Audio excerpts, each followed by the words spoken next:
And we live. What's happening? What's happening, folks?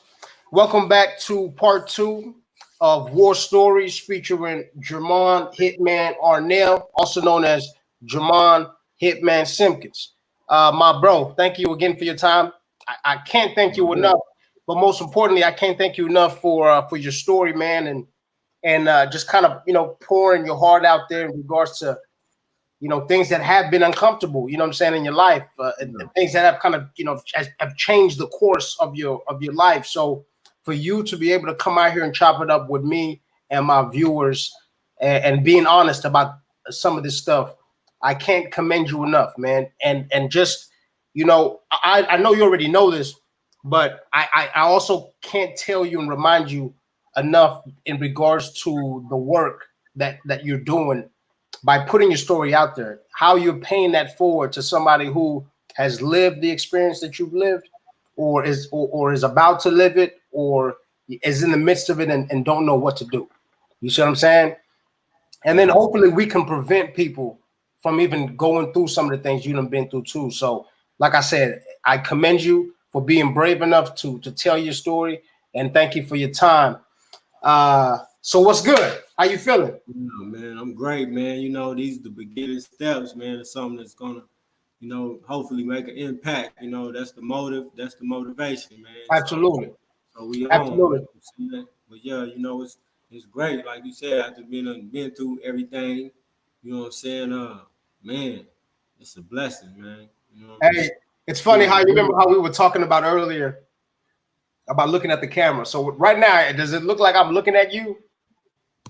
Yeah, as far as because I guess we both looking at the screen, so, yeah. Hey, bro. Watching, man. I know, because when I look at people, I like to see their eyes. So, Right. Well, I'm a little. That's what I'm saying. I tell people all the time too, because sometimes people are like, "Why your eyes so low?" I tell them, I said, "I'm Zulu, man. I'm African," and it blows their mind because they don't assume that there's African people with squinty eyes, but we got eyes like that. We got eyes like that for real. It's all kind of stigmas, man. People yeah. You can only take it up to a level of what you've been exposed to, mostly, for the average. Absolutely. And speaking of, like, who was that you was just remember that you was just kind of bumping the music before we went live? Oh, that's Nip, man. Neighborhood Nip. Yeah, Neighborhood Nip, man. It's a damn shame, when I think about that. What do you think? I said it's a damn shame when I think about that whole situation. What's your take on the whole situation in regards to what happened to Nip? Man, that hurt me. Like, he was one of my family members. You know what I'm saying? I know that, like, he did Real that household to household, man, to even people that thought he was an enemy up until his demise. You know what I'm saying? I guarantee you they felt it as if he was a family member too, because absolutely, his roots was from the motherland. You know what I'm saying? Right. You could feel his spirit. He was spiritual. Like, speaking of Nip, when I remember a year after I got shot, I was about to go back into surgery so they can put a piece of my skull back in, right? And I was scrolling through YouTube and watching different interviews. I seen an interview on him, and I seen, I could tell he was a Crip, you know what I'm saying? He had like on a white tee, tank top, gangster tee, and hair braided to the back, kind of wild hair though, and he was talking. Right. The gangster mannerisms, the body movements, and right.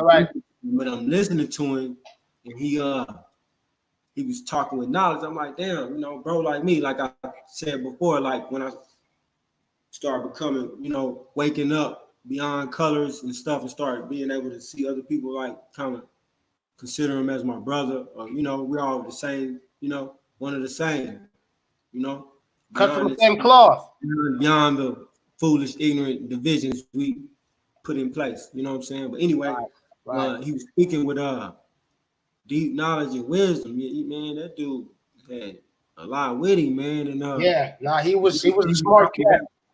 And he was talking about how how he really don't have to write his raps no more, because like he just grew into himself and just became more knowledgeable of himself. And then, like he said, something about reading books. Now I like to read. I always have. Like I always being like an undercover nerd. Like I always seek knowledge. Like even on the yard. You know what I'm saying? You catch me after workout or whatever, smoke weed, all that. I pass up on all that. Mostly I be in there reading books, business books and stuff. Up in my vocab, words I didn't know.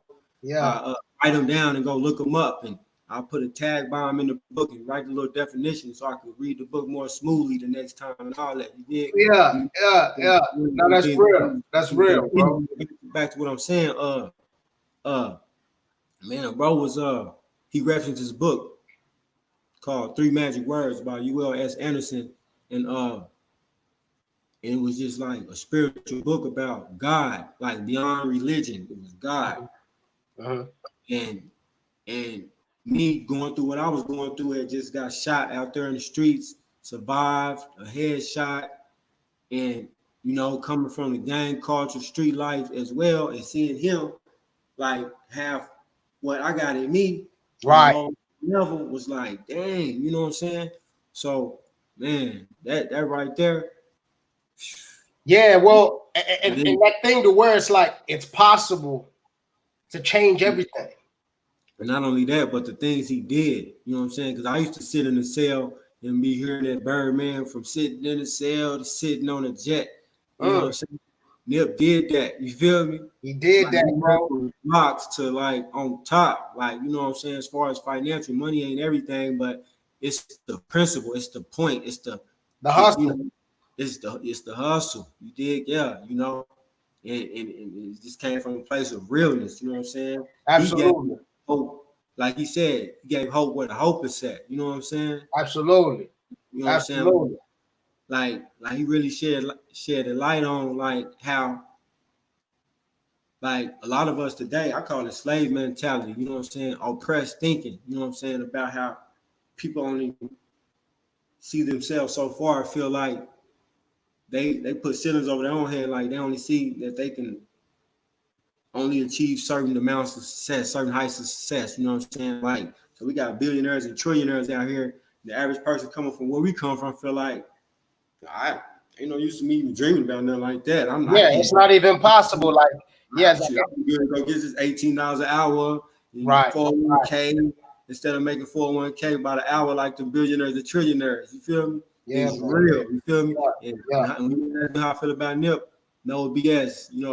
I've always like studied millionaires, billionaires, business people, but I was a fan of Pac and all the people that came up like that. But Nip was a different breed. Like he wasn't a different breed, but he was a different person. He was his own individual, and he put that out there. Like he gave that hope, especially to me. You feel me? Like he was about a lot of things that I used to care for. It became irrelevant to the bigger picture. The true greatness in it all. You know what I'm saying? Right.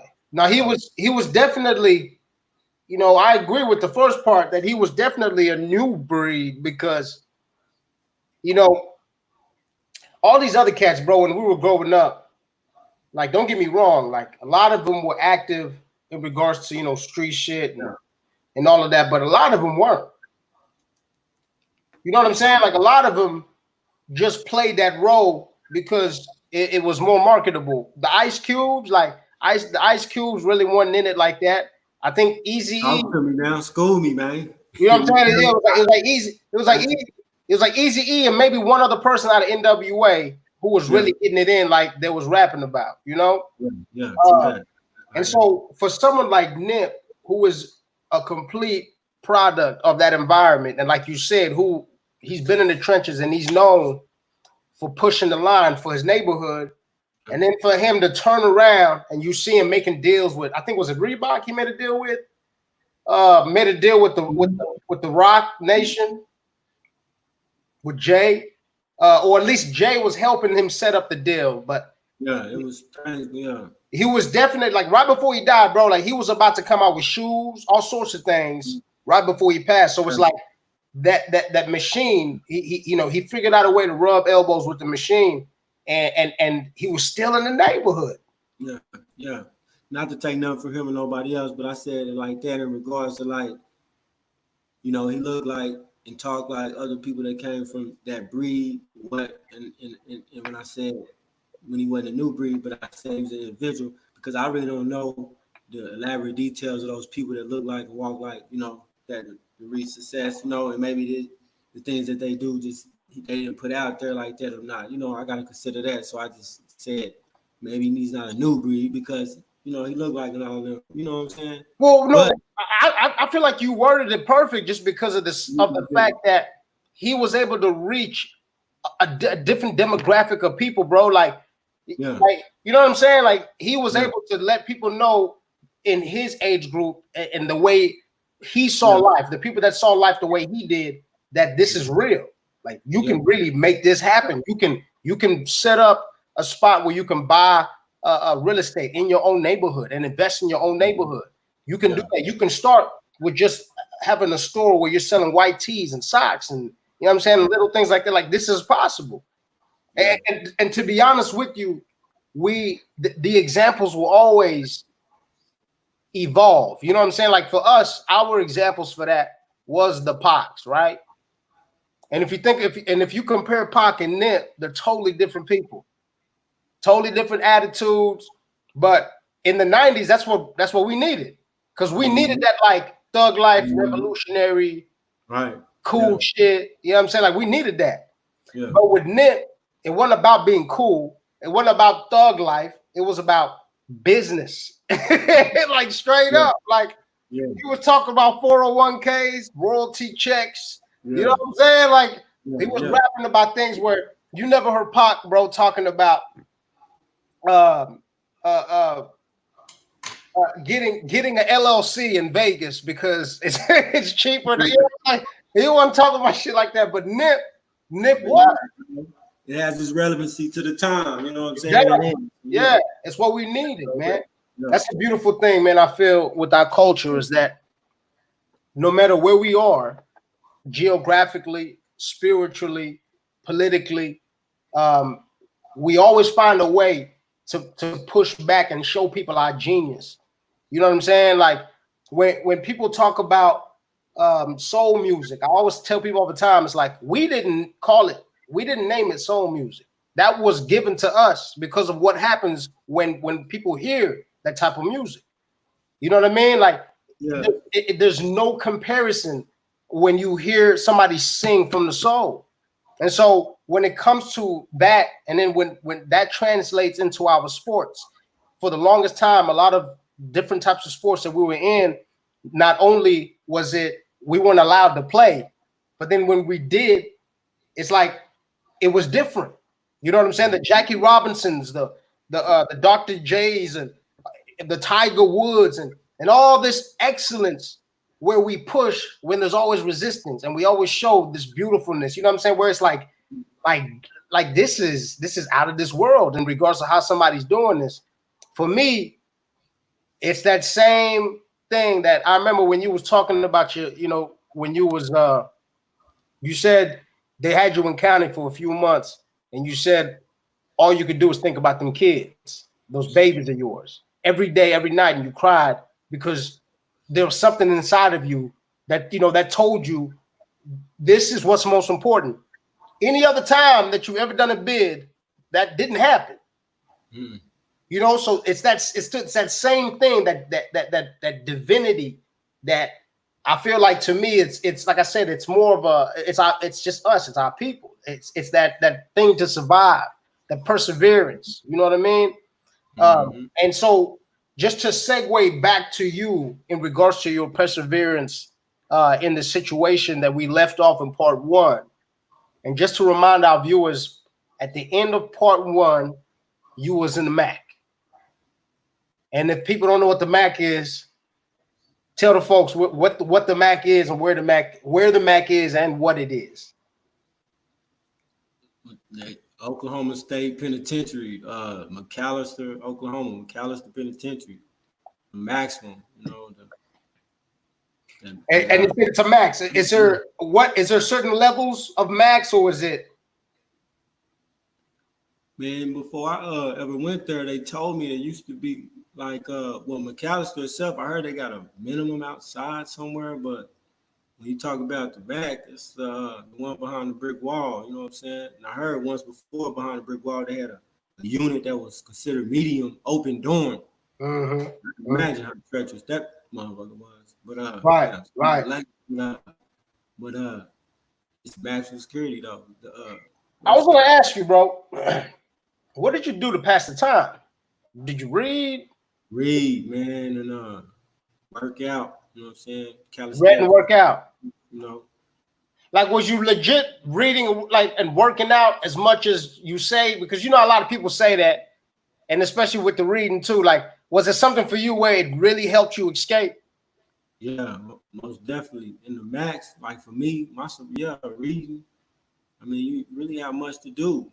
You know, Right. you're fortunate enough to be on the level, eligible enough to buy a TV and have the money. You have a TV, but you know, I wasn't always fortunate at times, like to have the level. You know what I'm saying? Because you got to, you know, have no misconducts and things. Right. Had 3 or 4 to buy a TV, and so I read Right. a lot. Reading, I was just trying to, you know, educate myself. You know, it wasn't for really the entertainment. It was to, you know, learn and grow. You know what I'm saying? Right. Because Right. you know, when you incarcerated, you know, you become you know, we have action at a lot of the easy, accessible things that, you know, entertain and come about so easy. So of course, you know, your mind is going to think above and beyond what you have been used to. You know, survival. You know, and for me, it was all self-help books, like educational, like, you know, it's business, things of that nature. You know, Right. Right. to the urban and all of that. The protocol. You know, for me, bro, the best way to explain, to break down what I'm about to say is like, you know, I don't want to say I'm claustrophobic, but I don't like being in really small rooms and tight, you know what I'm saying, tight places. And so I feel like that got worse anytime, you know, like I would sit down, and it's something where from the cuffs, you know, when they put you on a bench and you just sit like this for some time, like I don't like that. Like, I don't like the closeness of everything like that. For a person like that, boy, it could be real traumatizing, man. Well, and that's what I'm saying. Like, now for me, I feel like it's the older I get, the more I don't like being bottled in and like that. So for you, how was that? Just imagine being like caged in with another person of the same sex and you stuck for years. Hell no, bro. Going to sleep, waking Same up. size, he's just as big as you.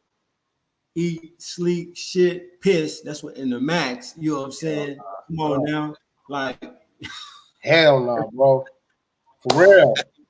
Hey, big though. I ain't, you know, I'm not laughing at nobody going through that. No, I know what you mean, though. And joy to not be in there anymore. Right, but, right. You know, people going through that just like crazy. And for anybody that ever been there and know better. And what about, you know what I'm saying, the etiquette? What? You know, cell etiquette. Let's talk about cell etiquette because, you know, there is a certain level of law that has to be maintained in the cell, right? Like, and if you break those laws, like, you gotta, you know, of course, you know, you're gonna have some civilization wherever you're at. You know what I'm saying? So for you, like, so that's what I'm saying. Like, did you ever have like a cellie that was just never took showers? Like, you had to sit him down and tell him, like, yo, like, this really can't get bad for you if you don't go take that shower. Nah, I've never had that. You know what I'm saying? That right there, you know, like penitentiary, that's gonna be like rookie mistakes or something for somebody that's never been there. I've never had a cellie that was fresh in. Right. But you know, it is some things that become irritable. You know what I'm saying? Like, you don't want happening. You know, so like what? implement some new shit. You know what I'm saying? That like what though? What would annoy you? What would annoy you that Selly would be doing? Being normal shit. To be honest, man, I'm just telling you how messed up it is. You know, everybody's gonna have gas. You know what I'm saying? You know, Right. And you're gonna need to go to the bathroom at whenever your body needs to go, not just at a certain time. So right, stuff like that. Like, you know, you sleeping in the bathroom, you know, you living in this motherfucker. You steady gotta go at certain times, it'll become irritable. So you put the curtain up? Yeah, of course, you know. Put the little sheets and curtains up over the man, you know, come up with some shit, man. You know, Yo, I'll tell you. From string from here to the bunk or something, you know, it's just I'm gonna tell you a funny story. One time I was in there and this one cat, he was, you know, handling his business, right? And put the curtain up. And so we either way, like, you know, we're still chopping it up, right? We're still talking about it, whatever it was. We're just shooting the shit. Yeah. and the curtain fell on him. Curtain fell on him, bro. He didn't know what to do. And we all sat there with the eyes closed like this, going until he was done doing what he had to do. Yeah. And then and then he had to handle the curtain all by himself. Like, but that shit was so funny, bro. Just because it's like it's such a you feel like you're in a whole different divide. You know what I'm saying? I think it's a great way to create like your own sense of privacy. You know what I mean? Like it definitely helps with that, especially when you cooped up. Survive, man. Survival is a must, man. You gotta do what you gotta do. But that's the whole purpose of this platform is to, you know, help people become aware and proactive against, you know, subjecting themselves to imposing inhumane things like that into their lives, man. Because right. You know what I'm saying? It's like, you know. Did it show you? Did it teach you to be more sanitary being in there, or did it, or did it do the opposite effect? No, I think it made me like just naturally be more sanitary. You know what I'm saying? Right. Such a disgusting environment, and so you're so used to, you know, you're more turned up on sanitary. If that's even the word, you know, you're more turned up on your cleanliness. Straight up, it's a word. That's leveling up. Yeah, you know. What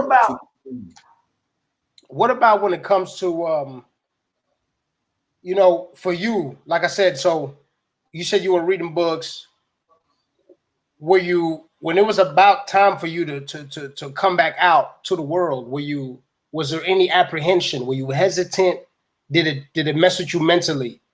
Because like I said, with some people, including myself too, like mentally, you know, it will kind of, you know what I'm saying? It'll leave a little something there just because that's something that a human being is naturally not supposed to go through.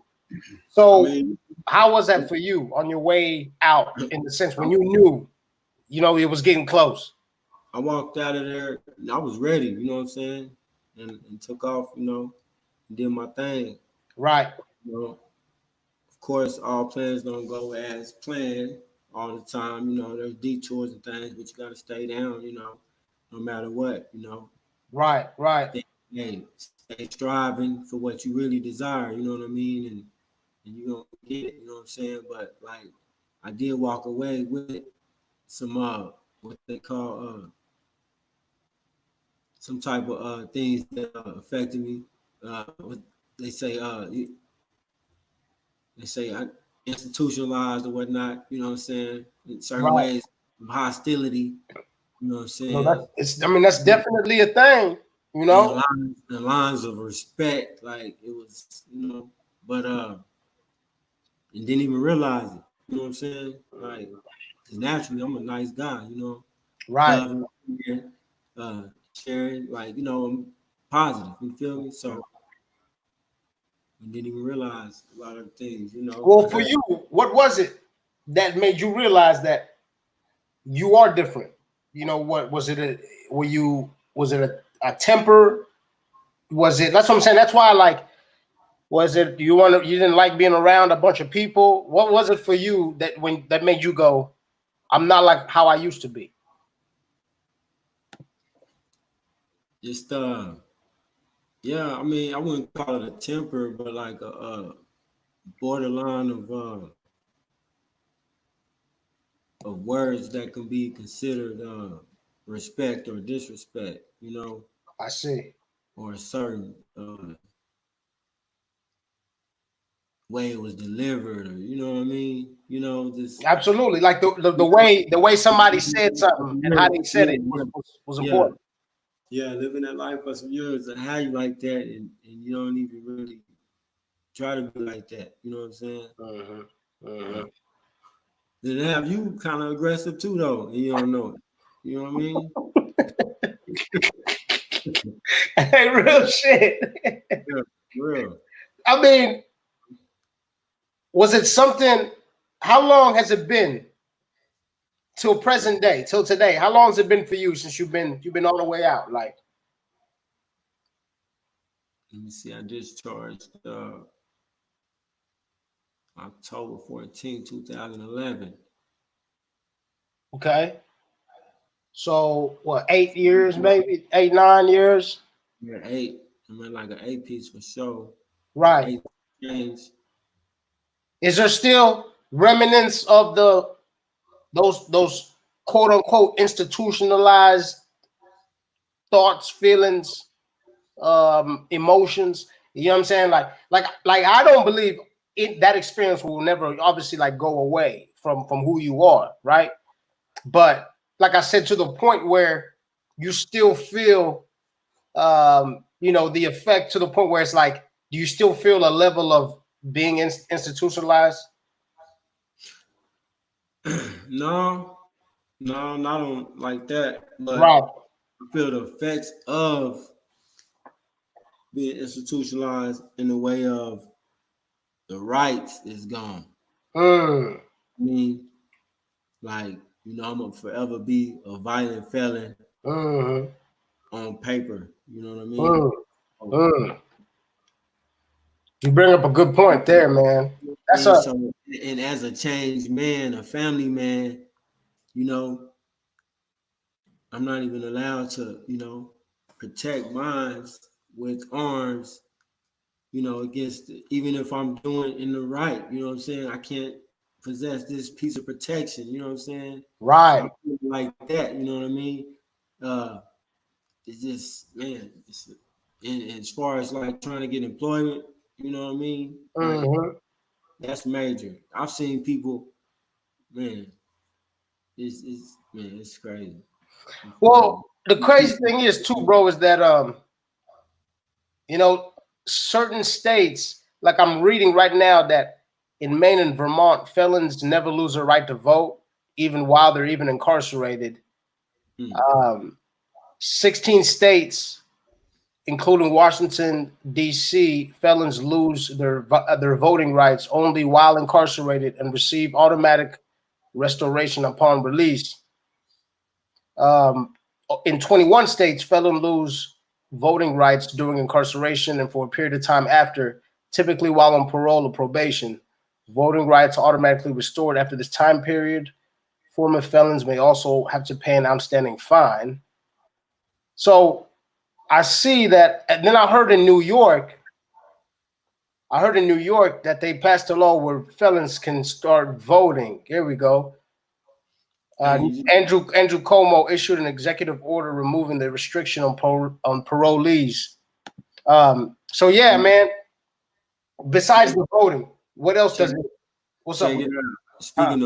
Huh? Speaking of voting, here's another example of how it has affected me and made me institutionalized in a sense Huh? to where being that experience and seeing how the government is, I now currently presently feel that voting is nothing but a big fugazi event. Like it doesn't matter.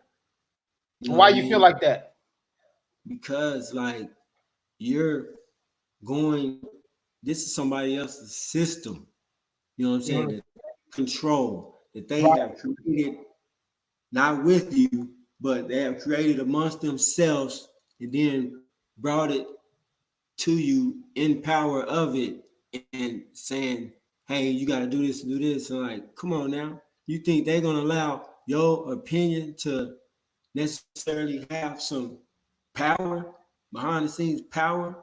Right. You know what I mean? Right. All it is a big census thing.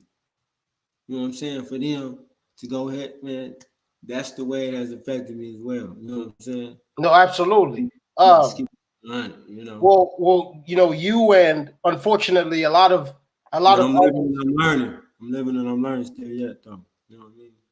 Yeah, no, it's definitely affected you and a lot of people that look like us, and then also Mexicans too. Because predominantly in these county jails and prisons, predominantly it's African American people and Mexican people, and unfortunately, when our voting rights are taken away and restricted, like you said, we don't have an opinion on what happens. So then when there is those, remember, like you go downtown in New York, you go into those doors and you come in, another person come out, you come in, another person come out. Revolving. Yeah, revolving door. I'm sorry, I can't believe I just forgot the word. But yeah, it's like we are essentially just, it's a revolving door of us coming in and out of prison systems. And then at a young age, you start off with an F on your report card and it stays that way until you're grown. And then you can't get any permit. You don't have an opinion on what's going on in your community. You don't have a place in that community, and you stay in and out of the outskirts of that community, where the prisons are, right outside of the community. Mm-hmm. So you're absolutely right, bro. You are absolutely right on that. And I wish it's something that we should realize sooner than later, that's another way for us to not have an opinion in regards to the environment that we come from. But I gotta say this though, much respect. Shout out to all the people and brothers and sisters that's out there smashing, like, to make changes in the laws, that know the laws, that's been studying it. Because what I said, where I'm coming from, I come from a place of like, I'm ignorant to the laws like that. Like, I'm not coming like I'm just super intelligent. When I was studying things, I wasn't studying the very laws that I was in prison for. I wasn't in that mind frame. Right. You know what I mean? Right. I'm speaking from, a place I don't know on that. You know what I'm saying? Right.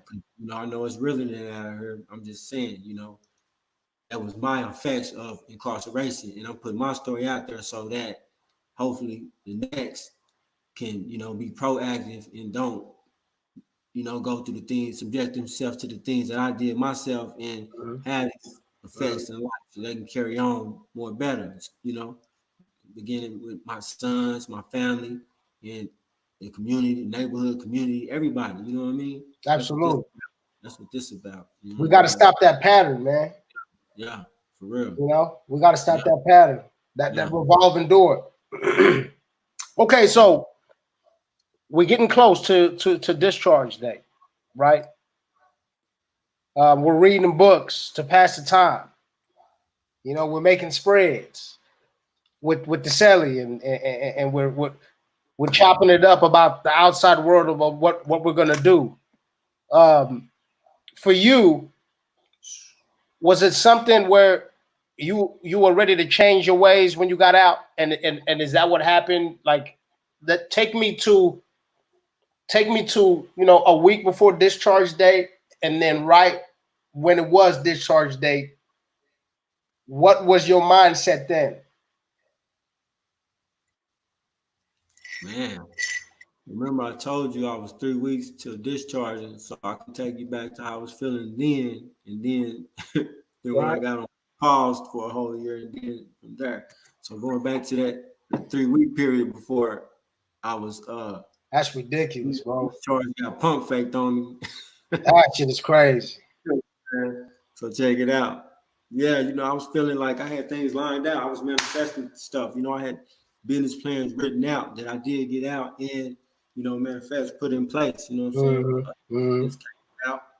However, that's what I did. I went and got in business school, I did everything I said I was gonna do. You know what I'm saying? But I did, reach some things that they put it on detour. Man, some incidents did occur. We're Right, gonna right, get to that. You know what I'm saying? right. Yeah, we haven't spoken on any of that yet, but we're gonna get to it. Man.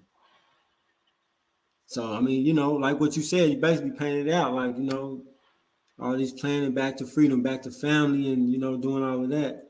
But what's Was it back crazy? to the? That's what I'm saying, because for me, bro, what makes it harder to to change things is that when you come home, or whether you've been away, or you go to work, or you go to school, but then you come home to a different environment from the one you've been in, right? Like when we were Right, talking about how we both grew up in Edmond, it's a nice suburb, right? But yeah, then it's like where I went home was different from where you went home after we got out of school. So when you leave a place like the Mac and you are coming home to your, like, is your intent to stay in what you came from, or to completely separate yourself from that? Don't talk to them people. Don't go to those type of spots. Like, what was it in your mind? Like, were you trying to turn over that leaf? I did. Hey, check it out. I did. I wasn't even really just thinking like that. I was just busy getting it right, Right. Hold and on. What do you mean? What do you mean? Hold on. What do you mean getting it? getting money, getting what I'm saying, accumulating, Just getting for back the folks to so they understand what getting it home. means. I mean, getting back to life, getting a home, establishing myself, getting home, getting Okay. transportation, Okay. getting money. You know what Yeah. I'm saying? Getting situated in life. You feel me? Yeah. Getting Yeah. founded. You know what I'm saying? And so, but when I did step back into the environment, I'll BS you not, man. They came through and lit us up on the drive-by, man. Yeah, man. I had a fresh chicken in the car and everything, man. Mm. Fresh. Hey, I had to dive in the mud, man. They So came through so and lit us hold up. on, before you go in. So it's like take me just like maybe 10-15 minutes before that happened. Like what were y'all doing? Before we get too far into that, I gotta finish telling you about that discharge, Okay, because okay. I was telling you about the 3 week, like when I was down to 3 weeks when Right. that incident occurred, and so I stayed a whole extra year. So upon the next new discharge date coming home, the way that they operated, Mm-hmm. they kept me in. Mm-hmm. I didn't even think I was going home. Like I felt like they got power. They gonna pull some more BS. You know what I mean? I'm in Right, here. right. They got power. What can I do? I'm in this, this death castle, this dungeon. But anyway, that's how I felt. It wasn't real till they came that morning. And I walked out the gate. It was like the world just opened up to me. You know what I'm saying? Man. But yeah, like about I had just this camp prior to the fast forward prior to that incident I was telling you about when they came through and lit us up. I just left my apartment, you know what I'm saying, and you know, fresh dress, sliding through the holler at the homies, and man, Was it just they during the shot day? You was just moving around, or just at nighttime, you know what I'm saying. I had just left my spot, my crib, and right, right. pulled up, talking to several homies and things, everything good, just cooling, no fooling, and next thing out of nowhere. I don't know what been going on. I ain't been in the field, Right. mingling. I'm fresh out. You feel me? So Mm-hmm. I ain't really fresh out. I had been out some months. You know what I'm saying? That was the first time that I've actually just really just posted up. Right, right. People for posting up, that means, going to the area, congregation, amongst Mm-hmm. the Mm-hmm. constituents, you know. So I did that, and they came to and lit us up, man. Mm. That was an eye opener. Like, oh man, Was anybody hit around you? mm-mm. So what was your first? You said you dove in the mud. What'd you do? I hit, shit, I hit the floor, hit the ground. What else I'm gonna do? I mean, you can run. You can. There's a lot of things you can do. I mean, you know, I'm gonna get You low. can I'm gonna freeze up. You can freeze freeze up. up. There's a lot of things you can do. Yeah. But my instinct, I mean, when I'm by a vehicle, I drop, Right, right. dove down. You know, that's all I can do. In that instance, is it like how people say your life flashes before your eyes and you see all your loved ones? Does it go down like that, or is it something where it's not like that? You just hold on for the ride. Just like wow, like damn, that could have been it. Mm, mm. That could have been it.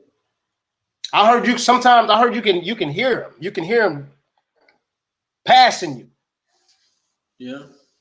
It's something where it gets that fast and slow. You know what I'm saying? Like does like was it something where like everything slowed down, or did it just happen fast for you? Like how was it? How was it mentally for you when it cracked off? Shit, my vision was I seen it fast and I seen it slow all at the same time. All at the same time. I mean, shit, it was. Yeah, it was a hell of an experience, man. You know. I can imagine. Yeah, man. I can only imagine. Mm. Something like that, bro. Like, you would like to assume that's gonna make you back away from that type of life, right? Was that the case for you? Like, what did that make you go, whoa, whoa, whoa, whoa, whoa? I need to pump my brakes Yeah. and call it a day, or was it something where you felt like, I mean, I wasn't even in the field though. You know what I mean? I wasn't in the field like that. But as far as like mingling, of course, because I was busy trying to get it. Like, right, of course, I'm gonna. I don't even got time to right? bullshit. You know what I'm saying? So it didn't make you want to get back into things, or was Oh it no, something that made you want to stay away from things even more? no. All I seen was death and destruction, penitentiary, and all that bullshit. No, it didn't make me want to get back into none of them things. Right, Uh, right. yeah, I didn't enjoy being locked up. You know what I mean? Caged up. You know what I mean?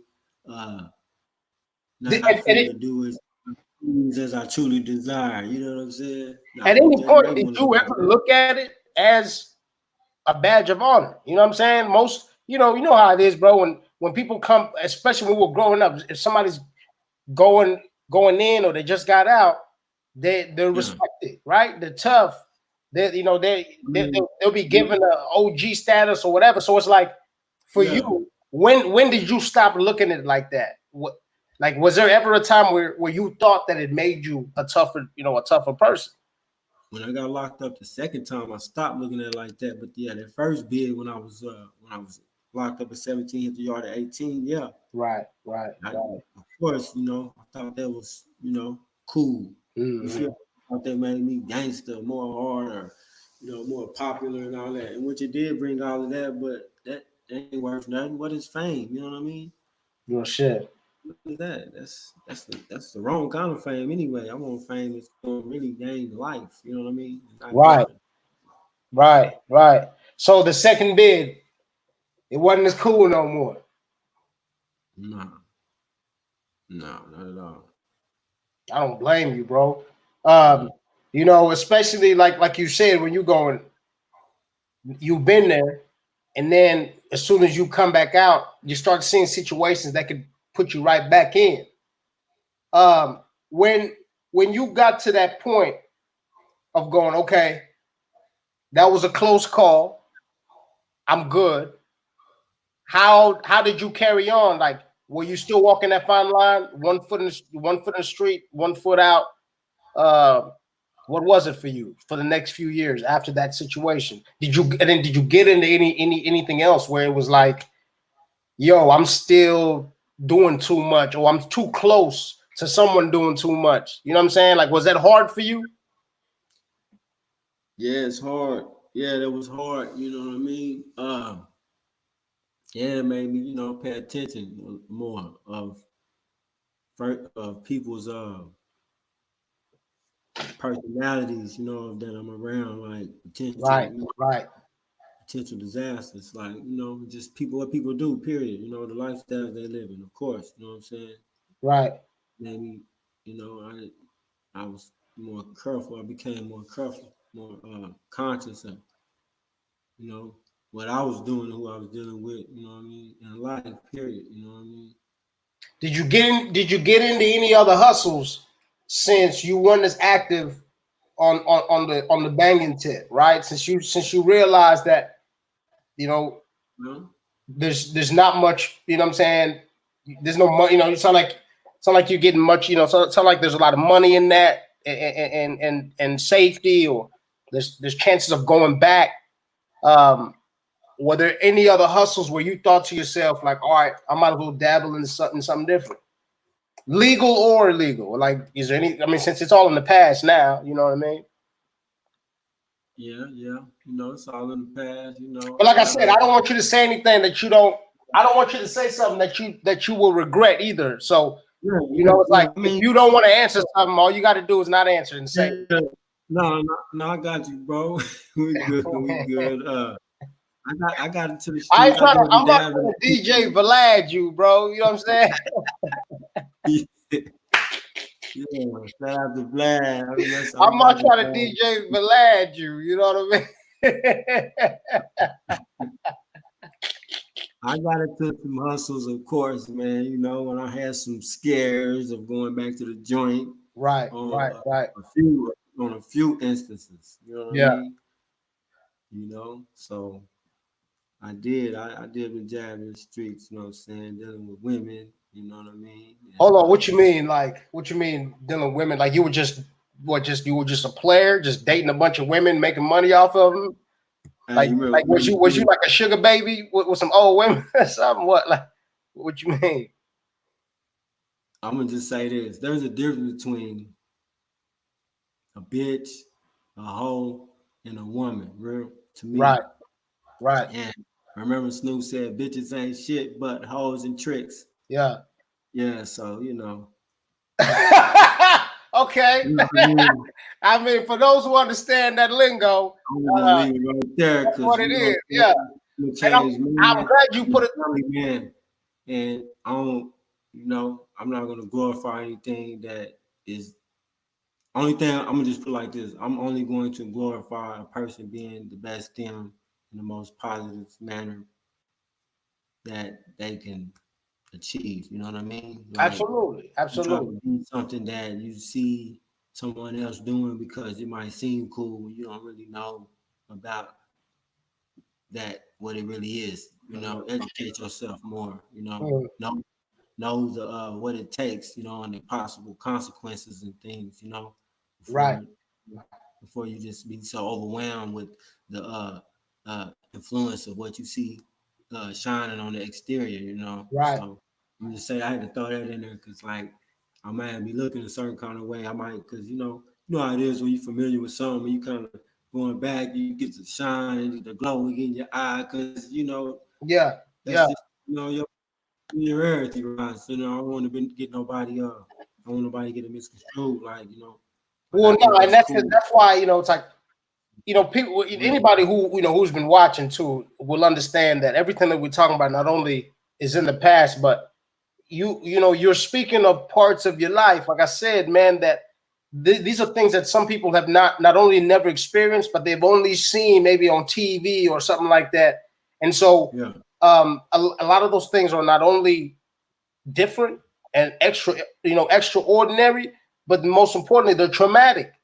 You know what I'm saying? So even you being this honest in regards to your path thus far, like I said, it takes a certain level of bravery. It takes a certain level of being honest with yourself and just putting your cards out there, because that story, bro, that journey, there's a lot of people who walk it, but not only can they not talk about it, some of them, they didn't make it out of it.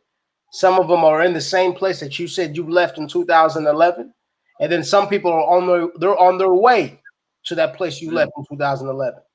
So everything that you're talking about, whether it's from that, it's from the banging side, or it's from the side with the women. People walk that walk, bro, and if they know that they can get into that and they change their life and be where you are now, you got a job, you got your family back, you got everything that you need, you healthy. If they know that that's possible, like I said, bro, you've done your job, and all it takes is changing one person's mind about that. Yeah. All it takes is changing one person, and then that one person can change someone else's mind about something like that later on in their life. You know, so that's why I say, even in the beginning, you know, I said it a few times because I can't commend you enough to putting your story out like that, because a lot of people, they don't want to talk about the darkest moments in their lives, bro. A lot of people want to keep that in their closet and in their heart and the back of their mind, or whatever it is, right? A lot of people, they don't want to talk about that. So that's what I'm saying. There's a certain level of bravery, and then you're a certain type of person. You're a certain type of person. Yeah, even growing up, you know what I'm saying? It was something where, sorry to interrupt you, but even growing up, it is one of those things where, you know, you were influential with people, right? When people saw you, it's either they gravitated towards you or they hated you. You know what I'm saying? They either loved you or they hated you. So I'm the same way. I have that type of energy where it's like, you either love me or you gonna really hate me. Yeah. And so it's one of those things where people like us, bro, we different. We different. And that's why I feel like your testimony, your story is so important to yourself, to your healing, and to the rest of the viewers and anybody who hears it, bro. For real. No doubt. Hey, and it's crazy because, like, at the same time, it's therapeutic for me to, you know, just go ahead and open up. Like, you know, I don't think it's all that like that, because, you know, I lived it, you know what I'm saying? But, you know, I know that for somebody else who haven't or who's going through something similar, like, it could potentially be enlightening, you know, it could spark something in them, you know, type of energy in them or anything, you know, just anything, you know, it's somebody. Absolutely. Absolutely. So when it comes to it, bro, like the hustle, what now when you got out, like, did you go straight to getting a job, or was it something where, like I said, you were still like you were dabbling enough, like you were dabbling to other things? Like, what was the gist? Huh? I did, man, because I'm a hustler. I'm gonna get it. Like I did. Like I cutted some yards and things, man. Right. What? I knew some people that was doing like some construction, like home improvements and things. I was, you know, trying to accumulate some funds, and at the same time, like, of course, I had women, you know what I mean, stepping up to the plate, and you know, I was still young, and you know, mind you, have been gone for that little substantial amount of time, and like, you know, I thought I was, you know, getting my stuff together. You know, I was so-called diversifying my hustle. You know what I'm saying? Right. You know? Was it something for you that? My bad. Go ahead. What? Anything to stay away from what took me to the penitentiary. You know what I mean? Mm-hmm. Probably one charge, kicking in the door with a gun, and other than a forged instrument, which is cashing a hot check, and eluding, which is, you know, took on a high-speed chase, you know, which is on the news and all of that, you know, and CVS with intent. I had, I mean, it's all public, you know what I mean? It's possession of a controlled dangerous substance with intent to distribute, you know what I mean? Which was weed, which is the only thing they, man, I got that case for a little, man, it was like a blunt and a digital scale I left in the car, but I got out on the high speed. Eventually got out on foot and got rid of everything else, but left that in the car because I was gonna smoke the blunt and forgot the scale. And they got you for it. riding dirty, man. Mm. Well, and how long ago was that? That was in about 2005. Yeah, so back then them laws they were a little more tight. Like they'll hit you for a C back then, you know. I was out on probation anyway from the Did you get a violation? Yeah.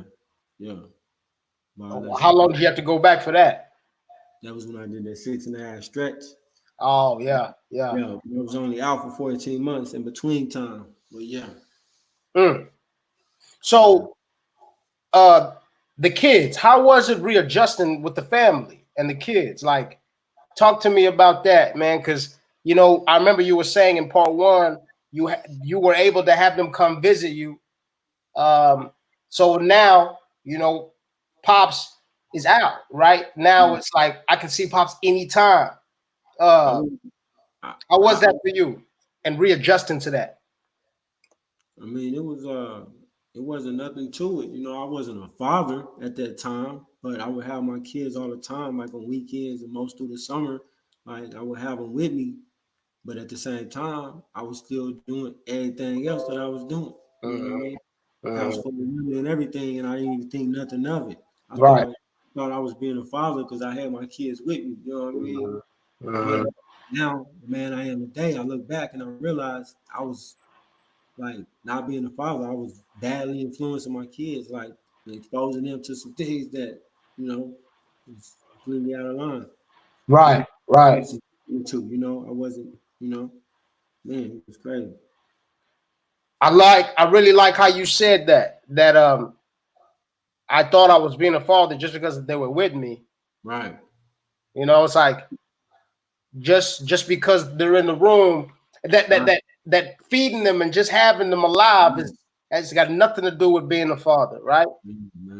I like how you said that. That's real. That's real. And as consequence, I realized like and subsequently to that one of my sons even spoke to me like, yeah, that's cool. Like you be having hoes and now I got hoes and and now, he's currently doing a small bid itself. You know what I mean? He's 17 years old. What do you do if you don't mind me asking? Like what's the charge? I mean, just street life. I'm gonna just say that, just street life. But absolutely. Do you get to see him? Do you get to go visit? Yeah, he's a good kid. He was good. He was doing back in sports and school, handling his thing. He just violated probation for pissing dirty. So the charge was a street life charge. He's a good kid. He got sidetracked. You know what I mean? Right. I have responsibility in that. You know what I mean? For real. When you came home, how old was he? Because you said he was the oldest, right? He's my second to oldest. Okay. So when you came home, how old were all of them? Like, were they all pretty young? What was the ages? They was young. Like when I came home, it was like around 9 and 10, around the ages. Right. I'm bad with ages and dates and things, man. I'm the same way. Yeah. So, for you, how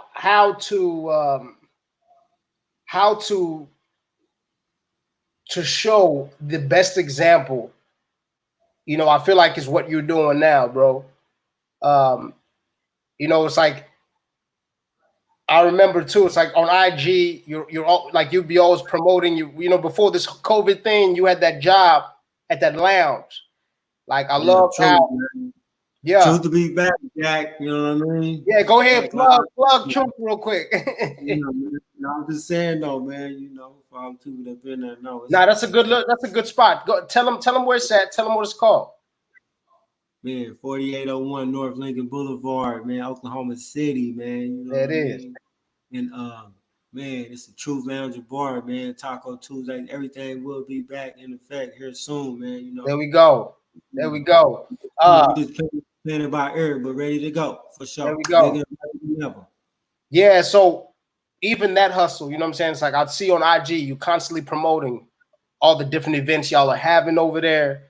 You know what I'm saying? Like, I feel like, you know, I love how you're setting that example with the young ones, where they seen you doing it one way, and now they're seeing you doing another.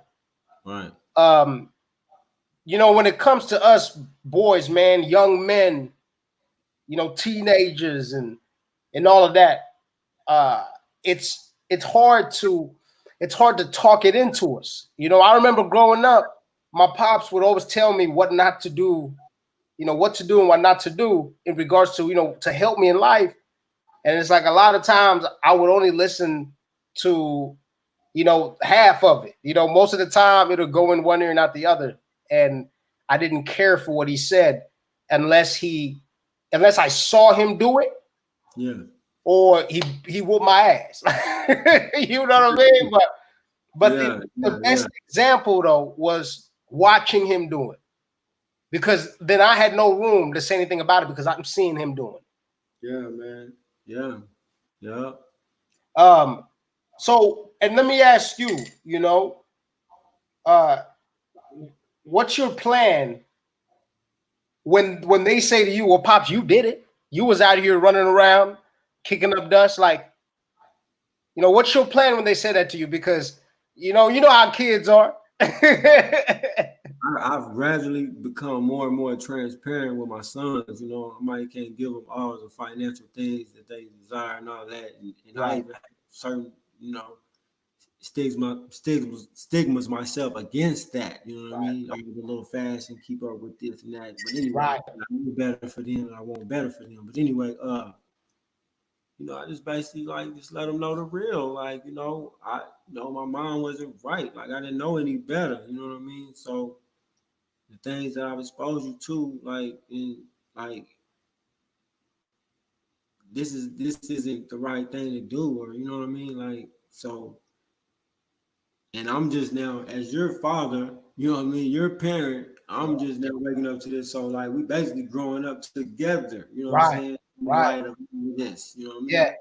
And I'm the elder, and I'm telling you but I do practice what I preach, you know what I mean? Or teach rather, you know what I mean? So I strive for that, you know, I correct myself openly. I don't throw rocks and hide my hands. I don't do none of that. You feel me?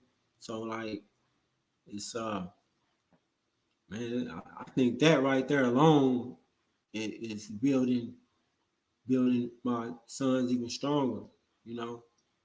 Them even just seeing that, you know what I mean? That's giving them something that's abnormal for us, looking like us, you know, but it's becoming more popular because I see a lot of us, you know, doing positive things out here, becoming more aware and get more engaging more as men in our children's lives and women's lives, families' lives, you know what I mean? As a whole, we're coming together, we're waking up and getting it up, you know what I mean?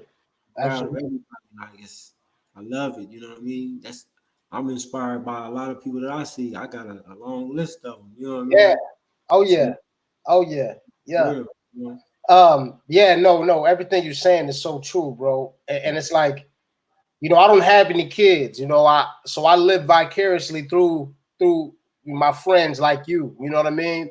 I got a god baby. To me, she's like mine. But so that motivation, knowing that you've got other lives that you're responsible for, and then you're also responsible for the way they look at the world, because the way they feel inside is how they're going to perceive the rest of the world, right? If they're angry inside, then they're going to be mad at the world and have a chip on their shoulder. If they are understanding and content inside, then they'll look at the world with patience and content. You know what I'm saying? So I really appreciate, like I said, that you're trying to find that balance within yourself first, because that's where it starts. You know, because you're raising the next generation. You're raising tomorrow. So if you understand, so if today is okay, tomorrow will be even better. Right. You know what I mean? And so like for you to fix yourself like that, like I said, you are becoming the best example that you can put in front of them. You're becoming the best example that you could ever say. You know what I mean? Because you're walking what you would be saying. Right. So you don't even have to say it, because all they got to do is look up and they'll see it. You know, and so that's why it's like I feel like that's what's most important, and I love seeing that growth in somebody where they understand their importance in the situation. Whether for you, it's in your family, it's in it's in your neighborhood. Uh, it's funny. I didn't even know this about you until we linked back up like a year or two ago.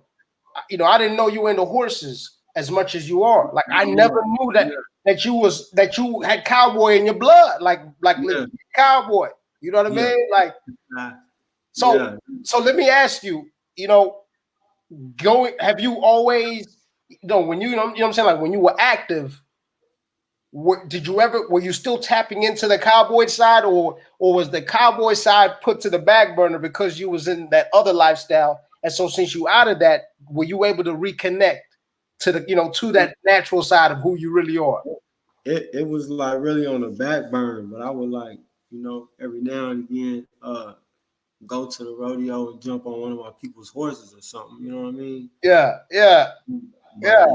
Since all this, let me take her for a spin real quick.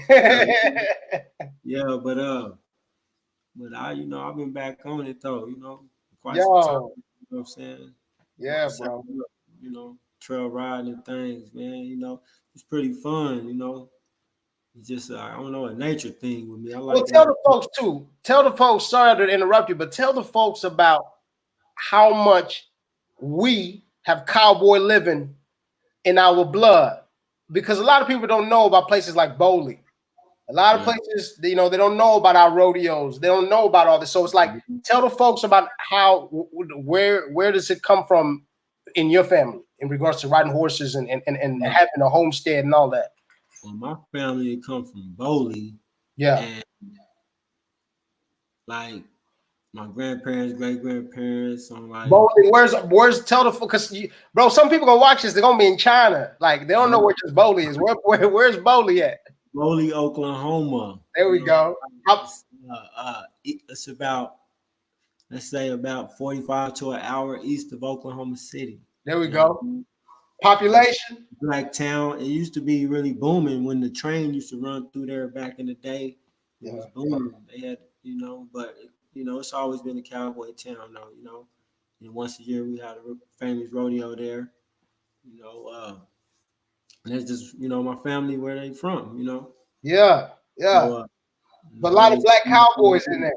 Yeah, lots. You know what I mean? Yeah. So tell us about, so in the rodeos, is it the same typical rodeo? Just they got what? You ride the bulls, they got barrel racing. Barrel racing, the Pony Express, which is a baton race on horses. Damn. Calf roping. Yeah.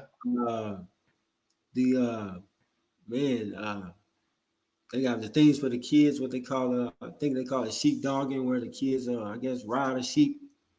Yeah. They ride the sheep like a bull, right? Yeah, kind of like little bitty kids, maybe 4 or 5 years old or younger, as long as they're big enough to hold on. Little cowboys and girls in training. Just steer wrestling. Man, for y'all that don't know, just Google black rodeos. You'll see events, because I'm probably not naming them all, Absolutely. My favorite is the bull riding. I got an older son and a couple cousins that ride bulls. Oh, so you got some folks in the family that ride the bulls? Yeah. So is there? I mean, well, I guess right now, since we got that whole, this whole thing's going on with the outside, all of that's kind of put on hold. But around what time of the year does Bowley usually have rodeos? Around this time of year, I'm not sure. What's this month? Around April, May. Yeah, May. But I believe that was on hold. But yeah, it was just a rodeo outside Oklahoma City in Choctaw, Oklahoma, this past weekend. So for real? back up, yeah. Yeah, you gotta let me know about that, bro. Yeah, they kicking back up.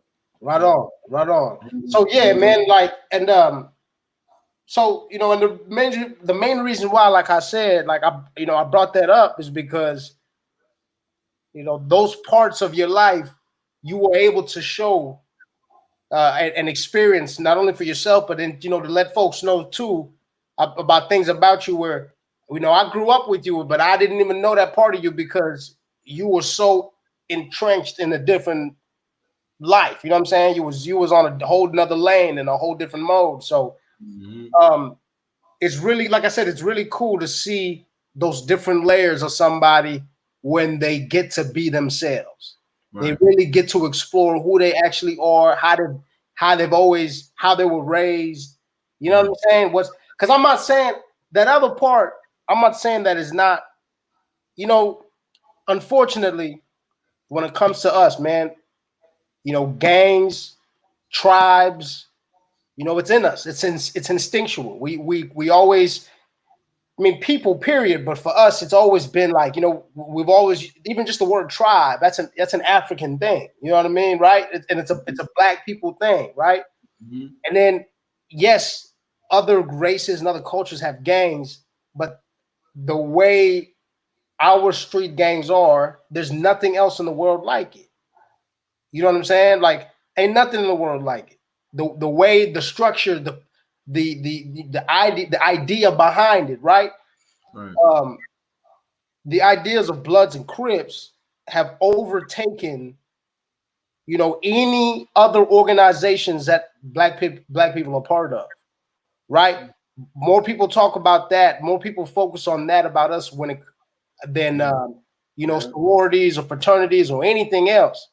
Right. But the reason why I'm pointing that out is because we need that community, that sense of community, as young men, young women. We need to feel like we're part of something, like anybody else.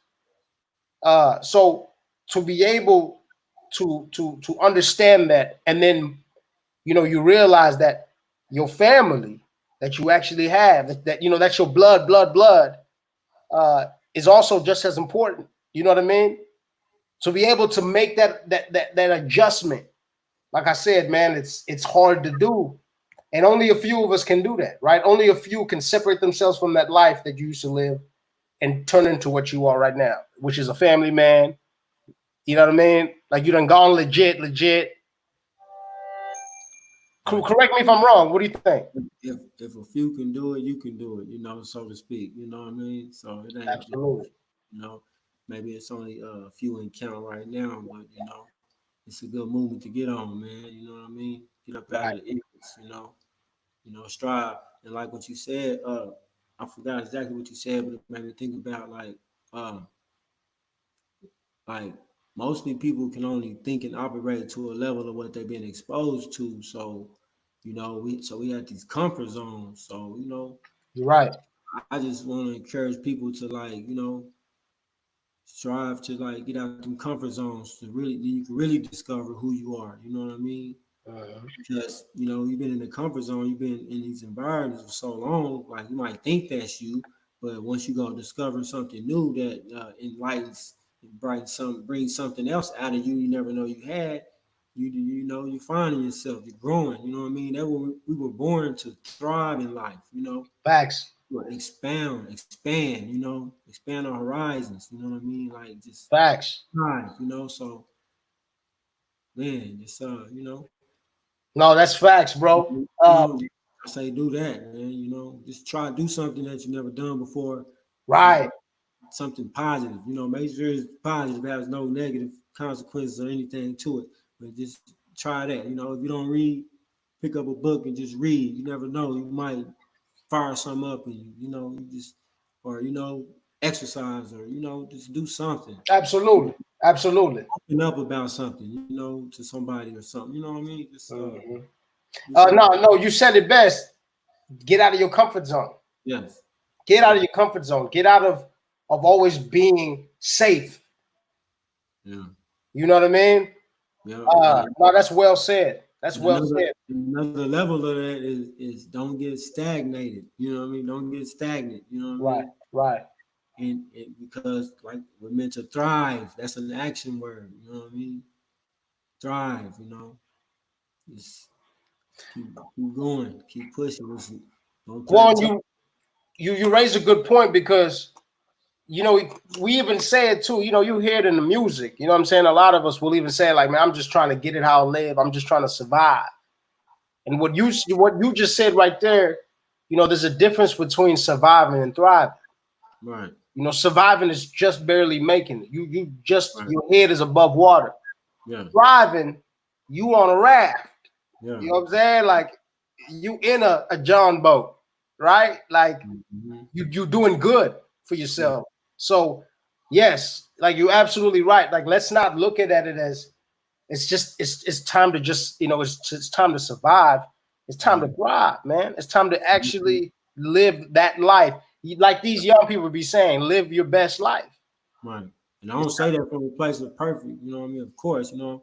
When I say that, I'm speaking to myself as well, first and foremost. And then I'm to everyone else. You know, when I say that, No, that's facts, my bro. That's facts. I'm glad you said it like that too, because like I said, there's a difference, and I'm glad you're differentiating. Like, we all in this beautiful struggle together. You know what I mean? We might, I mean, well, we need to be in it together, but we're all in this beautiful struggle. You know, I say it's a beautiful struggle because I have understanding. You know, so I can say it's beautiful. Others might say it's just ugly. It's an ugly struggle, but it's beautiful when you start coming into more knowledge. You know what I mean? Because like it's nothing that you can't do, nothing that you right, can't overcome. Like right. it's It okay is a beautiful struggle. with confidence. You know what I mean? And just mash, man. Go for it. Don't just think about it. Be about it. Like for real. No, it is. It is a beautiful struggle, and I like how those two words, beautiful struggle, is they're oxymorons, right? Like one's a good. Mike, It's Mike like is that man, and that's he right. You yeah, damn it's like bittersweet, right? Like, right. but the reason why it's a beautiful struggle is the same way. Like let's say this was a battery, right? This is positive. This is negative, Mm-hmm. right? You need both for this battery to work. Yeah, So so positive, beautiful, negative struggle. yeah, yeah, You know what I yeah. mean? I did. We need both of those. We need both of those. We need the beauty and we need that struggle for us to get to this moment right here of understanding. For Yeah, you to get to a place of happiness, of balance, having, you know what I'm saying, of being around your kids again and being doing the family thing again, getting back to what you used to do with riding horses and doing what your family does, reconnecting with them. You had to go through that struggle to get to that beauty, man. It has to rain, it has to thunderstorm for you to have a rainbow and have a sunny day. After that burn, a field burns down, that ground is more nourished because of that right, field being burned. right. That's And whatever grows after that is going to grow even better than what was there. right, right, You know what I'm saying? So what you're saying, man, there's, like I said, it's like when people live 9 lives, they see things like you're saying, where you can say things like that, where it's like if someone has lived like you've lived, you understand what a beautiful struggle means. right, I right. like that. We're gonna have to call this episode, this part two, a beautiful struggle. If Hey that's man, cool with you, I'm not opposed to that, man. I can dig that. I like that. That's a good way of summing all this up. At least part two. You know what I mean? yeah. So we did kind of tease the folks in regards to some of the other stuff that's going on. So how about this? How about we start? How about we start off, like, we're gonna leave off by starting off on a story, right?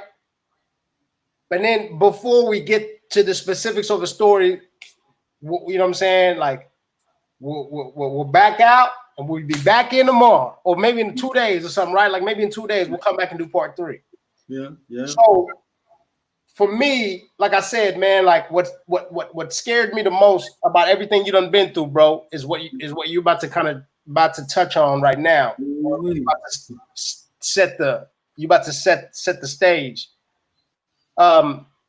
Before we even get to that event that completely changed your life and could have basically ended it, tell me how that day started.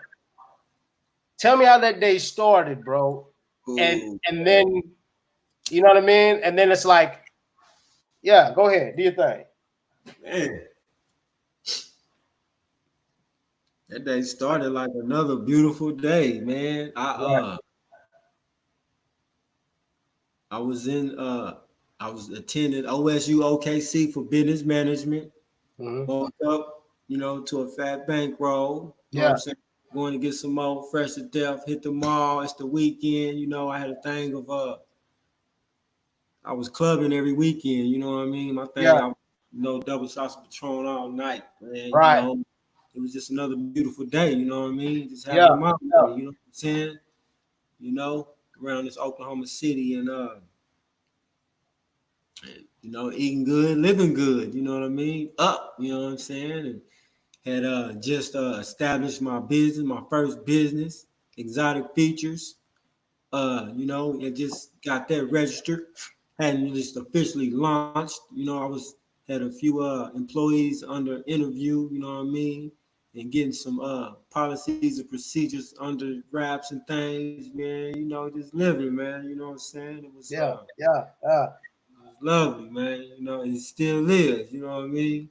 But going back to then, just man, thriving. You hear me?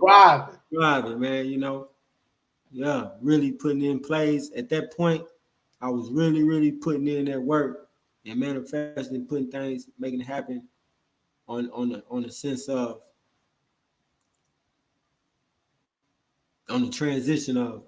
So you was after life. Yeah. On the transition of just because my business is street doesn't mean it had to be in the street. When I was at McAllister, I seen that on TV. I first seen that movie, Notorious, for the first time. McAllister, when Puffy told Biggie that, and I took it as like, dang, I got to looking at people that was like had,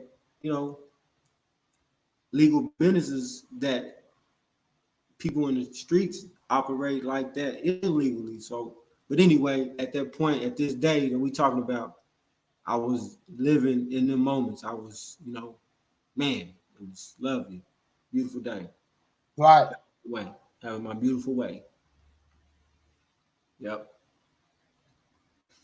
And you want me to say what happened? Yeah, like I said to the moments before, because was it something where Okay.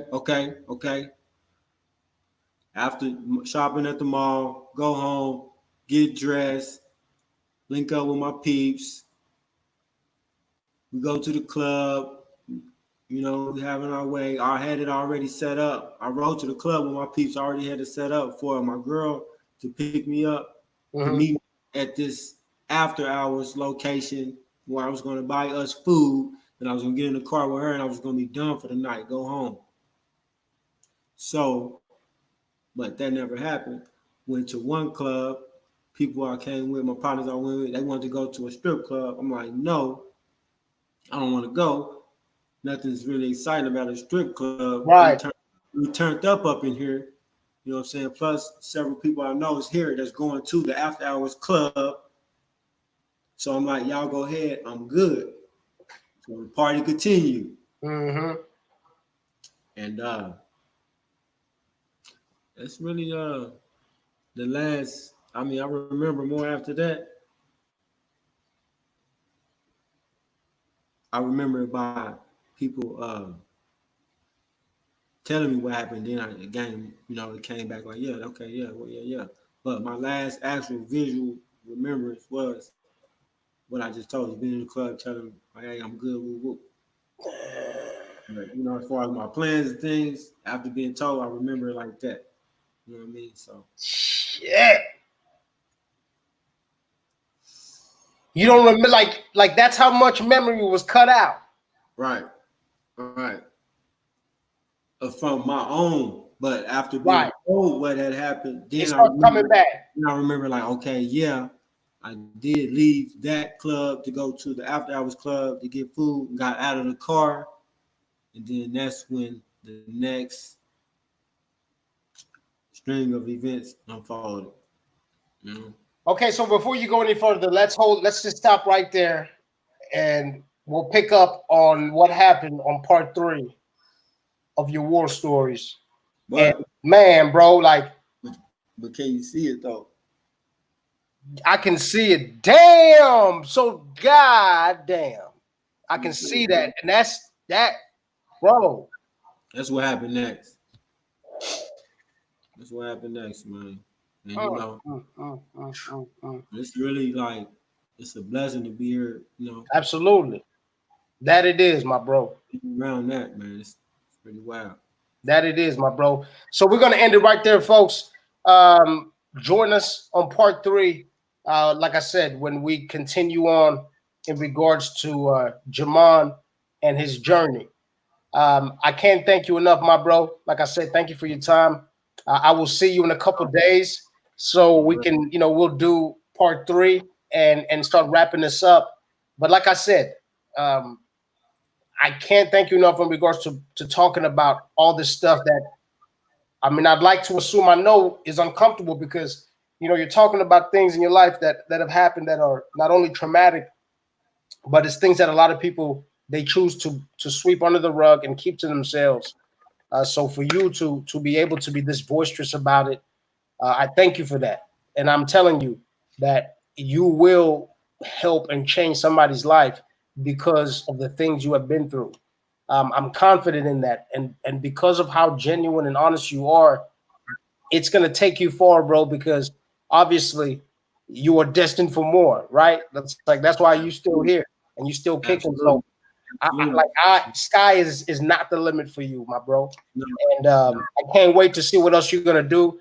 At the end of part 3, I would like for you to tell the folks what you have going on, because we didn't talk in regards to all the things that you're cooking up on your YouTube channel too. So on part 3, I would appreciate it if you would let the folks know and get them kind of situated in regards to what you got coming up. Folks, y'all see Jermon's IG, y'all see his YouTube page. Please go over there and subscribe to the man's YouTube page. Check him out on IG. He's got some really big things coming up. And so with all that being said, this is appreciate you. I don't really cut you off, but I appreciate you, bro. No, you're good. Go ahead. For allowing the opportunity to even speak, and get it out there, because it has been something I've been sitting on, and since the incident of what we're about to talk about, a lot of people really close to me, like family-wise, was really like, man, you should. And there was a lot of pressure on that. And I'm like, man, I'm no role model and this and that. And so throughout time, I've come to peace, and here we are. You know what I mean? Absolutely, bro. You not only that, like I said, for us to build like this, I'm just glad, it's like we're both gaining something from it. You know what I'm saying? We're both gaining perspective. So anytime, whatever, if it comes to making our people better, man, I'm here, man. Whatever, big or small, whatever platform, I don't care how many subscribers someone has, I'm here to build with my people. And it's like I said, if you and I can talk like this and somebody else can hear it and they can soak something up, more power to them, man. So yes, follow the YouTube channel. You see Jermon Arnell for the YouTube, and then on IG you see that it's Jermon with the underscores. It's all right there. It's scrolling at the bottom of the screen for you. And then also y'all check out my IG. Y'all subscribe to my page, like the video, folks. That's the only way that not only can we know that you guys were feeling the video, but most importantly, YouTube will know that you guys were feeling the video. So please, if it's something that is beneficial, if it's something that you grab something out of it, like the video, man. It don't take long at all. Subscribe, share it to somebody that you care about and who probably needs to hear the message too. All right. My bro, is there anything you'd like to tell the folks before we go? Man, good day, peoples, man. Hope y'all enjoyed, as far as like game, you know what I mean? And I'm new to all this camera stuff, I'm gonna get comfortable with it and bring more to the surface, man, because it's for a greater purpose, and we'll see y'all next time. Absolutely. And hey, I'm telling you, bro, you're doing just fine, man. It's taking it day by day, but most importantly, the camera ain't mad at you, man. You know what I'm saying? You're doing your thing. You're talking right. I'm really excited. I'm naturally a cool person. It's just really super excited, man. Yeah, bro. Nah, you good. You good, man. You all the way nice. Trust me. I've seen some folks where the camera did not agree with them. So you doing you're doing great. You're doing great, my bro. All right, man. So thank y'all again. This has been another episode of War Stories, first installment with Jermon Hitman Simpkins, and we will be back with part 3 in a couple of days. So peace. Thank you for your time.